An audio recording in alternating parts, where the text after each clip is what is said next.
నమస్తే. నేను మీ సునీల్ కుమార్ గాజుల. ఎవరైనా మనకు నచ్చకపోతే, ఇష్టం లేకపోతే, ద్వేషిస్తే నిజంగా ఒక్కసారి ఆలోచించే ప్రయత్నం చేయండి. నెలవంకలో కూడా మచ్చలను వెతికే ప్రయత్నం చేస్తూ ఉంటాము. అదే ఒకవేళ మనకి నచ్చితే, ఇష్టపడితే, ప్రేమిస్తే, వారితో ఉండాలి అని అనిపిస్తే, మచ్చలున్న మనిషిలో కూడా మనము నెలవంకను వెతుకుతూ ఉంటామట కదా! ఈ సృష్టి మొత్తం దేనిపైన ఆధారపడి ఉంది అని అనుకుంటూ ఉన్నప్పుడు, అది నీ యొక్క దృష్టిపైనే ఆధారపడి ఉంది అనే విషయాన్ని ఎప్పుడైతే తెలుసుకుంటావో, నువ్వు ఏ కోణంలో చూస్తుంటే నీకు అదే కనబడుతూ ఉంటుంది. ఒక్కసారి ఆలోచించే ప్రయత్నం చెయ్యి.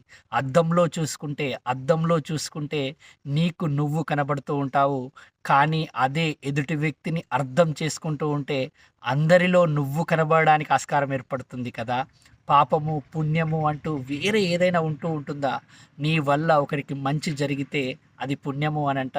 నీ వల్ల ఒకరికి కష్టమొస్తే, ఇబ్బంది వస్తే, నష్టమొస్తే, బాధ కలిగితే అది పాపము అనంట. అది నీ చూసే చూపు ద్వారా కావచ్చు, మాట్లాడే మాట ద్వారా కావచ్చు, చేసే పని ద్వారా కావచ్చు, ఎదుటి వ్యక్తికి ఆనందం కలిగించేది చేస్తూ ఉన్నప్పుడు నువ్వు కూడా ఆనందంగా ఉంటూ అద్భుతంగా ఎదగడానికి ఆస్కారం ఏర్పడుతూ ఉంటుంది.